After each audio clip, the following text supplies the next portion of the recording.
The Dark Side of Mobile Gaming, the case of Last Fortress Underground and developer greed.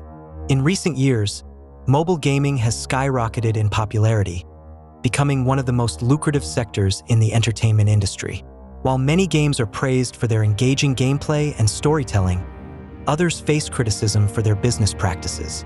One such game that has come under fire is Last Fortress Underground.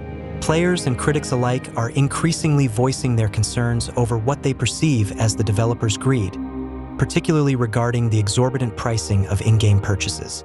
Last Fortress Underground is a strategy-based mobile game developed by a relatively newcomer in the gaming field. Set in a post-apocalyptic world, players are tasked with building and managing their underground fortress while battling hordes of zombies. The game's focus on resource management, strategic planning, and player-to-player interaction has garnered a dedicated player base. However, the excitement surrounding its concept is often overshadowed by frustration over its monetization model. One of the main complaints from the gaming community is the high prices associated with in-game purchases. Many players find themselves grappling with the disparity between game enjoyment and the financial burden that accompanies it. While microtransactions are a common aspect of mobile games, Last Fortress Underground has been criticized for pushing the limits of acceptable pricing. Popular in-game items can range from essential resources and character upgrades to exclusive skins and additional gameplay features. Unfortunately, prices can soar to an astounding level, often costing players hundreds of dollars if they wish to remain competitive.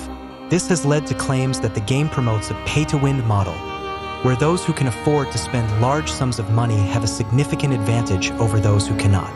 The developers of Last Fortress Underground have employed various psychological tactics to entice players into spending money. Limited-time offers and exclusive bundles create a sense of urgency, encouraging players to make impulsive purchases without fully considering the financial implications.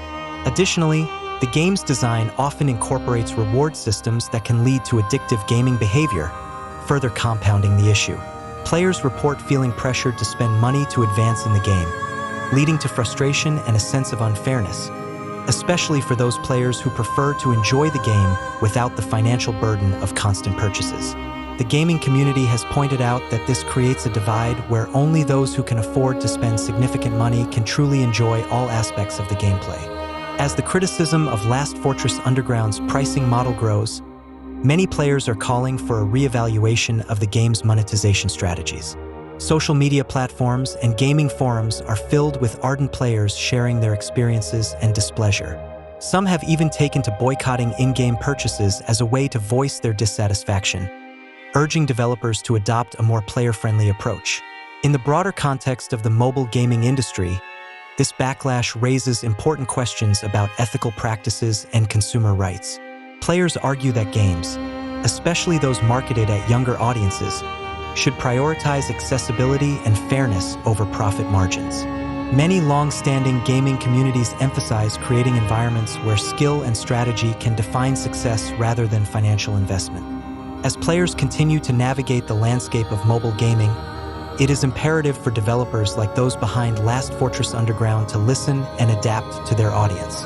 Being transparent about pricing strategies and emphasizing a balanced experience for all players can go a long way in fostering goodwill within the gaming community. Ultimately, Last Fortress Underground serves as a case study in the ongoing debate about monetization in mobile games.